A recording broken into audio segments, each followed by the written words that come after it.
जब एसआईटी बनी उस वक्त भी हम ये बोले कि जिनका इस शहर ने जिनको चुनकर दिया है वो अपनी जिम्मेदारी निभाए। लेकिन जब इंक्वायरी मालेगांव शहर की ख्वातीन तक पहुंची तो हमें ये महसूस हुआ कि अब इस मामले में रुकना सही नहीं होगा और कई ख्वातीन जेल चली गई। हमने मुसलसल उनके लिए कोशिश की।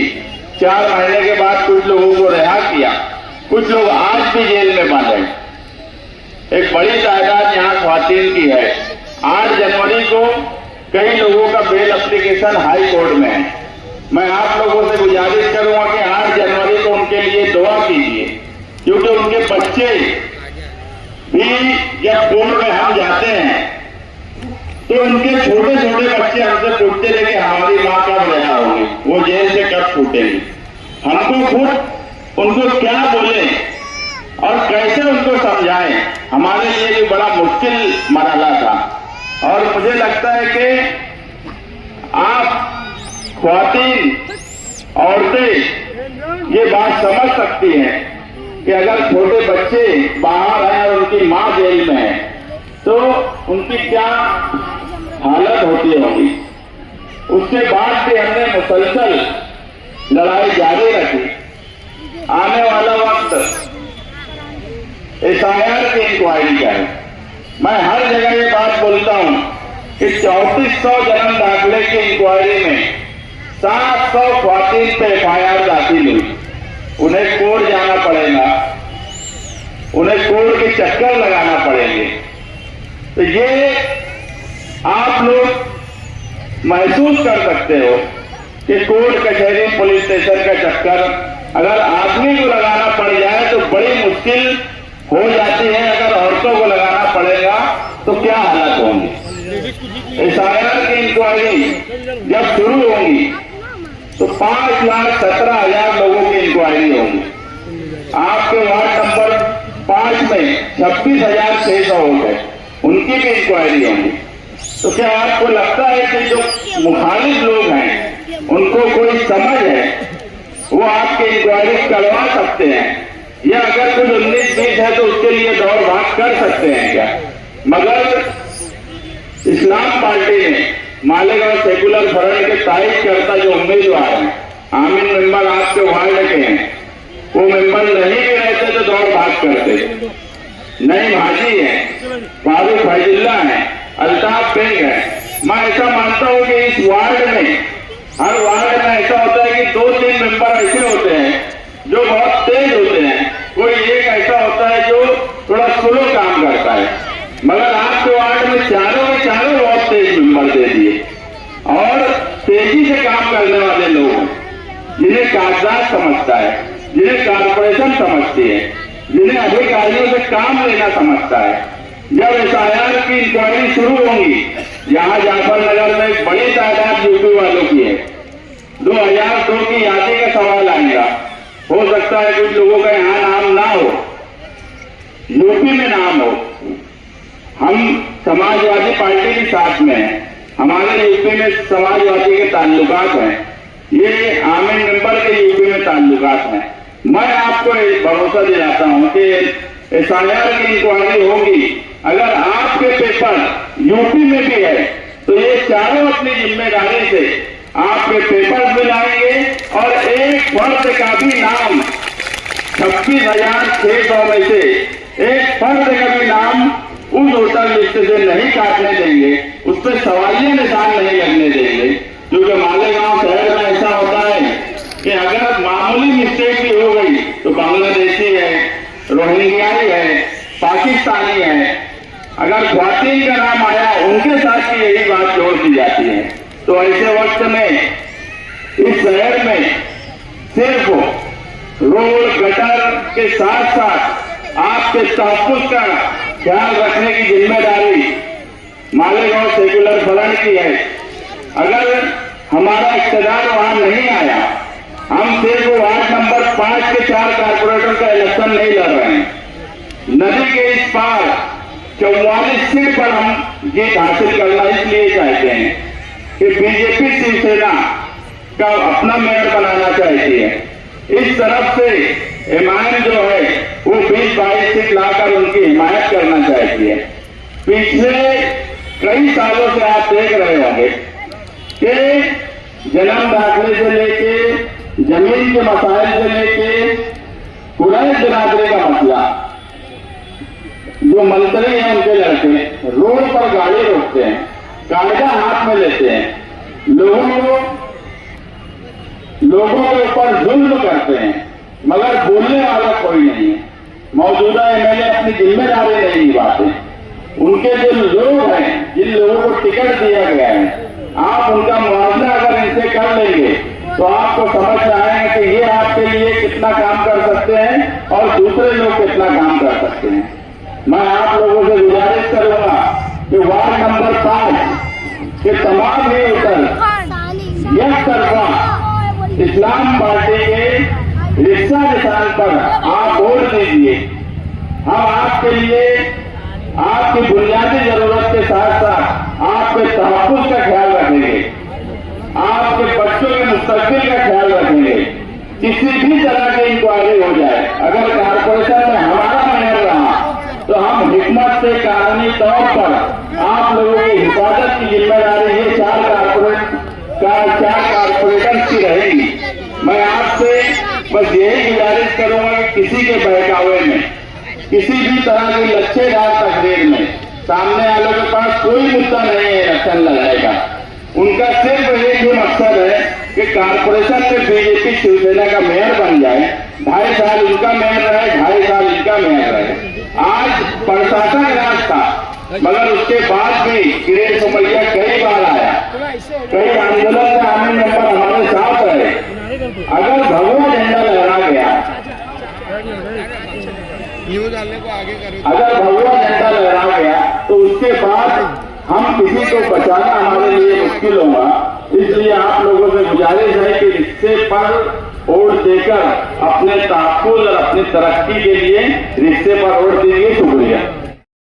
मैं ये बताना चाहता हूँ 4 उम्मीदवार हैं और 4 उम्मीदवार में 2 उम्मीदवार लेडीज है, 2 जेंट्स है और हमारा चारों का जो निशान है वो रिश्ता निशान है और एक आदमी को 4 वोट देना है। कल ऐसा न हो कि एक ही बटन दबा के आप लोग चले गए तो वोट गिरेगी नहीं। 4 बटन दबाना है, चारों उम्मीदवार का फोटो होगा और नाम और रिश्ता का सिंबल होगा।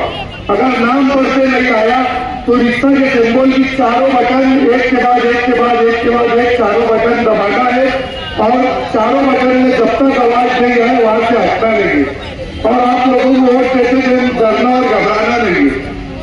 4 बटन दबा के रिश्ता के सिंबल के ऊपर वोट आप लोगों को देना है और आप लोगों से मेरी ये गुजारिश है, चारों उम्मीदवार काम करने वाले आपका कमालपुरे से लेकर जाफरनगर तक चारों उम्मीदवार काम करेंगे।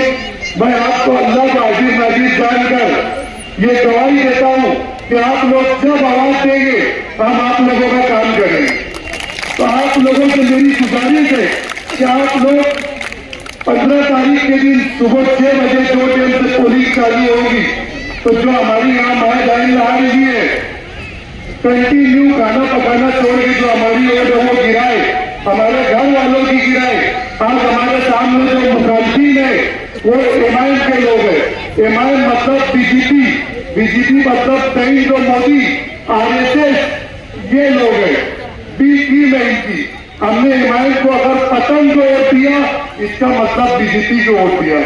अगर हमने एमआईएम के उम्मीदवार को वोट दिया बीजेपी को वोट दिया तो आप लोग बीजेपी को वोट देना पसंद करेंगे? तो बीजेपी को बिल्कुल वोट नहीं देना है, एमआईएम का साथ नहीं देना है, पतंग के सिंबल पे वोट नहीं देना है। हमारा सिंबल जो है रिश्ता का सिंबल है और रिश्ता की 4 बटन दबाना है। इतना आसान सा काम है, नहीं पढ़ना आया तो रिश्ता की 4 बटन दबा के वोट दे।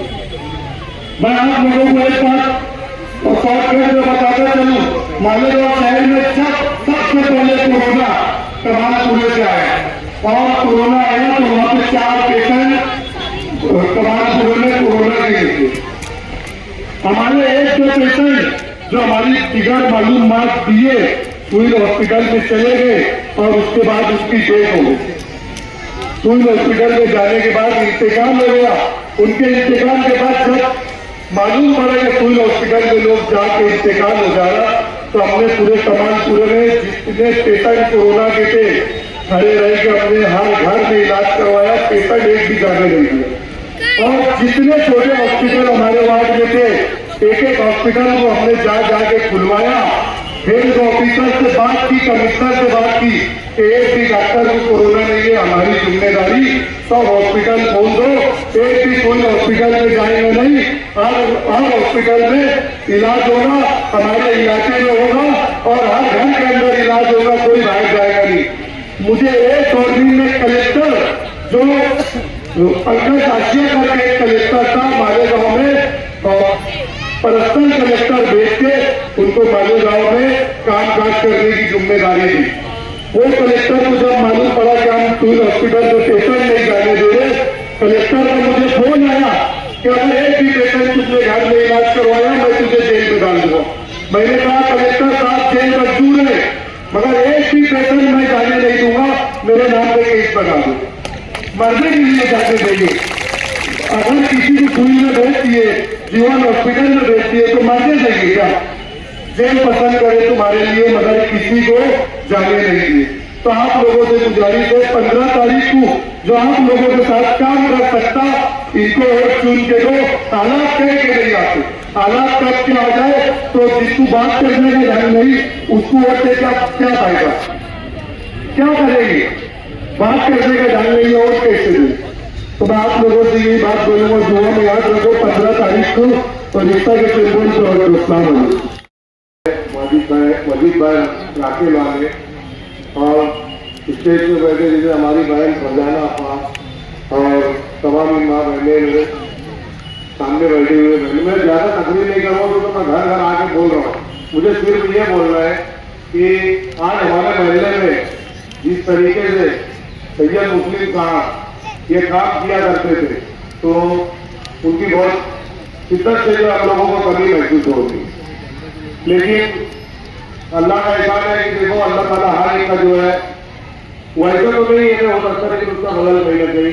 तो हमारे भैया जुनेद जो है उनके साथ जाते, उनकी पूरी फैमिली हमारे लिए जो है आशीष शेख रशीद साहब के लिए तन मन धन से हमारा काम कर रही है, हम उनका शुक्रिया अदा करते हैं। इसी तरीके से पहले जैंट्स मीटिंग में हमारे मस्जिद भाई जो है उनका इंतजार हुआ, तो मुख्तार उर्फ नजर शेख साहब उनकी सदारत में मीटिंग हुई। ये पहली मतलब हो रहा है दोस्तों कि हम लोग सब एक हुए, हम लोग आपस में सियासत जो लगता रहता था तो अलग होते थे, लेकिन अल्हम्दुलिल्लाह अल्लाह का बेपनाह एहसान है कि आसिफ शेख रशीद और मुस्तकीम डिकेटी ने जो कुर्बानी शहरियान को दे करके हो करके एक कमेटी एक वो बनाई, उसके बाद आसिफ शेख ने इस्लाम पार्टी तुम्हारे हमारे लिए बनाई, उसमें एक साल से मेहनत करते हुए आज उनको क्या जरूरत है, मैडम आपके सामने बैठी है, समाजवादी पार्टी की है, लेकिन इन्होंने हमारे तुम्हारे बच्चों को मुस्तकबिल के लिए ये पढ़े लिखे लोग हैं, ये भी जो हमारे पास ये खुद भी वकील है और हमारे एडवोकेट जो है तौसीफ वकील भी यहाँ पर आए हैं, नई कुरैशी साहब जैसे जैन जो है उसी तरीके से मैं भी हूँ। अल्ताफ शेख की जो है वो इंडिया इलाज चाहते हैं, वहाँ पे उनकी पैदाइश उनके वालिद बैठे हैं और हमारे भारत फैजुल्ला जो है वो भी तजुर्बा है डॉक्टर का, ज्यादा वक्त नहीं लूंगा। सिर्फ ये ऐलान करना चाहूंगा कि इनका नाम जो है झूठा वादा नहीं करते। हमारे यहाँ जो जिन गाने के नाम से मशहूर है, जो मेरी नियत की जो मुझे यादा था, अल्लाह ने करम से मैंने बहुत पहले में सुना, तरह तरह की अफवाह फैलाई जा रही है। आज आसिफ शेख रशीद साहब जो बीमार है, वो पूरे शहर में दौरा कर रहे बीमार है, इसलिए मुझे मैसेज डाले नवीन शकील साहब हमारे सदर पार्टी के बैठे हैं, नवीन शकील साहब उनको भेजा गया, उनके पास टाइम है, वो बीमार है, उसके बाद उन्होंने मैसेज दिया कि उस ऑफिस को इस्तीफा जो है वो आगे कोई जो करेंगे।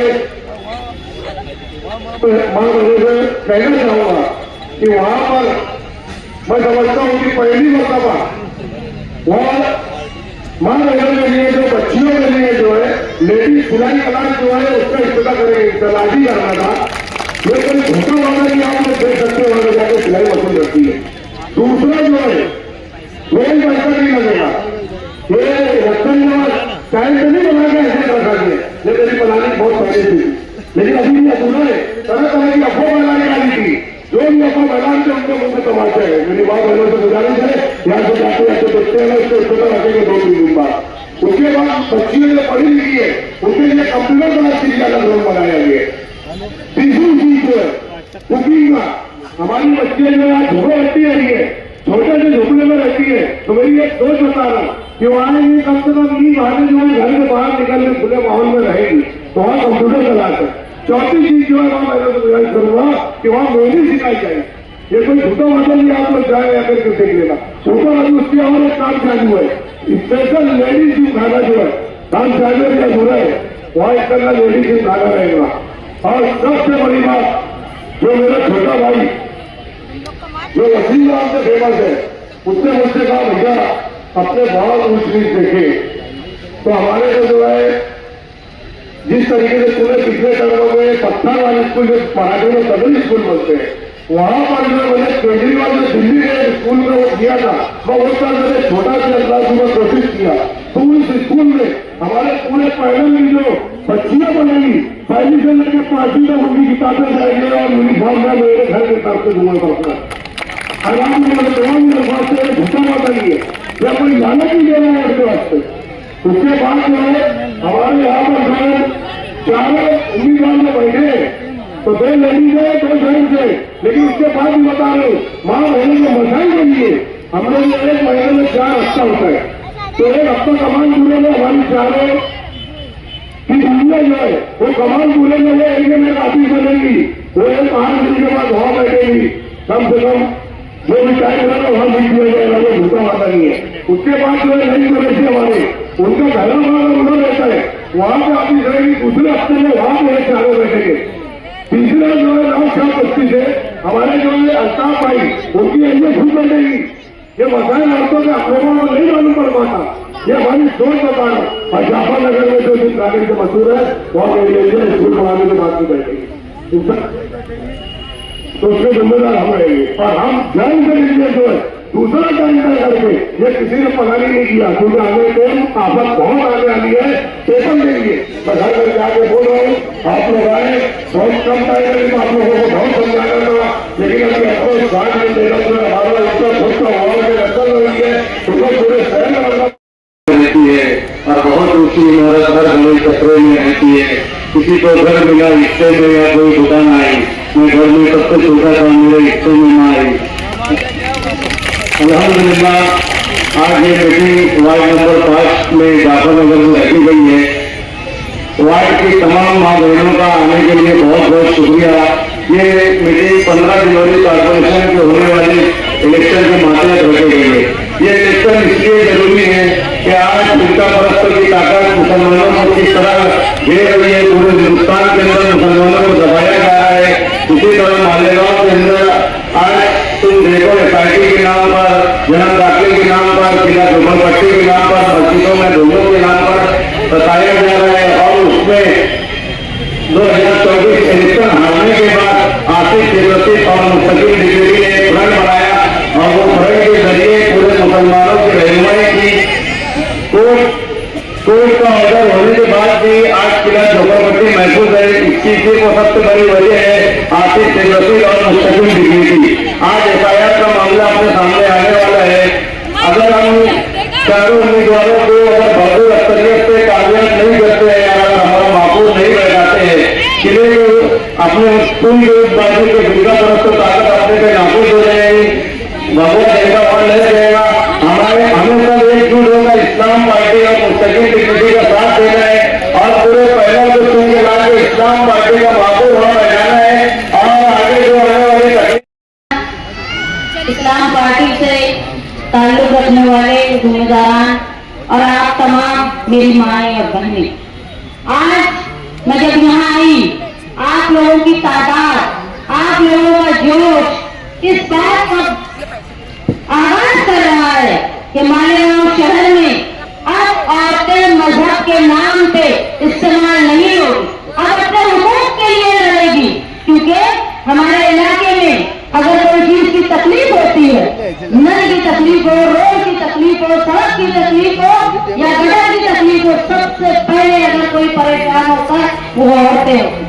यहाँ जो बुजुर्ग हैं तो जानती होंगी कि साथी ने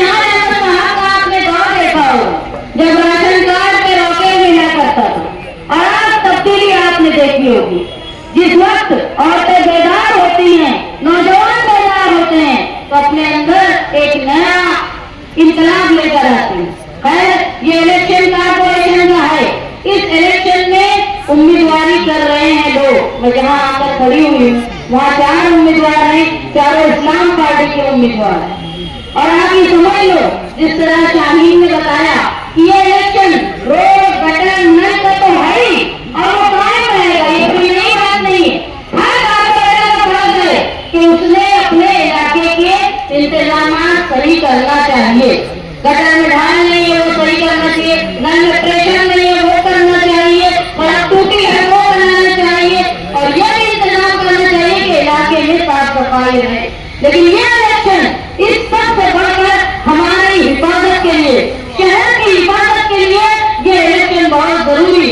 आप देख रहे हैं मुसलसल पार्लियामेंट के इलेक्शन के बाद से और खास तौर पे असेंबली इलेक्शन के बाद से मालेगांव शहर में आफत आ रही है। एक टारगेट किया जा रहा है सिर्फ मुसलमानों को, और वो हमको इस तरीके से परेशान कर रहे हैं कि हमसे वो सब मांगते हैं जो हमारे पास नहीं है। उनकी नीयत ये है कि तुमसे ये मांगो जो तुम्हारे पास नहीं है। जन्म दाखिले के मामले में 3400 लोगों के जन्म दाखिले कैंसिल हो गए, और अगर देखेंगे 1044 लोगों के ऊपर केस दाखिल हो गए हैं। तकरीबन 25-30 लोगों को रिहाई मिल गई है, लेकिन आज भी 20 से ज्यादा लोग 11 महीने से जेल में हैं, जिसमें एक खातून गजाना नाम की नौजवान खातून जेल में है जो अपने 3 महीने की बच्ची को छोड़कर गई थी। आज 13 महीने से वो जेल में। आप समझो कि किस तरह के हालात आ रहे हैं। आपसे मैं दरख्वास्त करती हूँ कि आने वाली 8 जनवरी को हाईकोर्ट में उस गजाला और उनके साथ जो 19 लोग गिरफ्तार हैं उनकी रिहाई के लिए तारीख है। अगर आप सब मिलकर दुआ करें तो इंशाअल्लाह आपकी दुआ जो है उन लोगों के लिए रिहाई का सबब बने। तो मैं आपको ये बता रही थी कि एक के बाद हमारे शहर में आफत आ रही है। इनका हमारे गांव कॉर्पोरेशन के वो अपना भगवा झंडा रहता है, और हमने पार्लियामेंट के इलेक्शन के बाद खासतौर पे जब असेंबली का इलेक्शन हुआ और औरतें जन्म दाखिले के मामले में मर्द, नौजवान, बुजुर्ग जब परेशान हुए तो शेख आसिफ साहब के साथ मिलकर मुस्तकीम लिंगड़ी साहब ने मालेगांव डिफेंस कमेटी बनाई। अगर मालेगांव डिफेंस कमेटी नहीं बनती तो अब याद रखो हजारों की तादाद में मर्द और औरतें जेल में होते। आप ये समझ लो कि डिफेंस कमेटी बनाना ये दोनों के लिए आसान बात नहीं थी। जो लोग बचाव करने के लिए जो लीडर आता है ना बीजेपी के खिलाफ, मुसलमानों की बचाव करने के लिए वो उनको जेलों में भेज देते। ये हिम्मत की काम थी कि ये 2 लीडर आए और उन्होंने कौम को बचाने के लिए डिफेंस कमेटी बनाई, लेकिन इनके ये इरादे यही खत्म नहीं हो रहे। आप देखो एनआरसी का मामला था, हमने मिलकर जुलूस निकाला, उनको ऊपर प्रेशर डाला, पूरे हिंदुस्तान में उन्होंने एनआरसी को बालाए ताक रख दिया, लेकिन वो कानून खत्म नहीं किया। उसका नाम बदलकर वो एफआईआर ला रही है। एफआईआर तुमको इसलिए लाया जा रहा है कि बीजेपी की जो चाल थी कि हमको 405 जाना है, वो 405 को रोकने वाली बड़ी तादाद जो थी वो मुसलमानों की थी। तो उन्होंने ये सोच लिया कि हम मुसलमानों की ओर ही काटते तो हम जितनी शायद उतनी सीट हिंदुस्तान में लाएंगे। तो एफआईआर जो है गुजरात में आया, मध्य प्रदेश में आया, यूपी में आ रहा है और बंगाल में आ रहा है और महाराष्ट्र में आने वाला है। ये एफआईआर क्या है? तुमसे तुम्हारी कैरियर का सबूत मांगेंगे, तुमसे मांगा जाएगा कि तुम्हारे पास तुम्हारे दाखिले हैं कि नहीं, तुमसे मांगा जाएगा तुम्हारी वोटर लिस्ट में 2002 से पहले नाम है कि नहीं, तुमसे तुम्हारे कागजात पूछे जाएंगे, तुम्हारे बाप के, तुम्हारे दादा के ये कागजात पूछे जाएंगे। अभी मैं यहाँ मौजूद अगर औरतों से पूछूं कि किसके पास जन्म दाखिला है तो शायद आज ही औरतें भी ऐसी नहीं होगी तादाद जिनके पास जन्म दाखिला हो। और आप देखो जब से एसआरटी की नौबत आई है तमाम जन्म दाखिले का काम बंद हो गए। यहाँ तक के जो बच्चे पैदा हो रहे हैं घरों में, छोटे दवाखानों में, उनके भी जन्म दाखिले नहीं बन रहे। तो आप बुजुर्गों का, नौजवानों का जन्म दाखिला कैसे बनेगा? तो इस अहम के साथ हमने समाजवादी पार्टी ने इस्लाम पार्टी के साथ मिलकर एक फ्रंट बनाया जिसका नाम है मालेगांव सेकुलर मसला अपहरण। आप जानते हैं साथी निहाल अहमद साहब और शेख रशीद साहब का सियासी तौर पे इख्तलाफ था।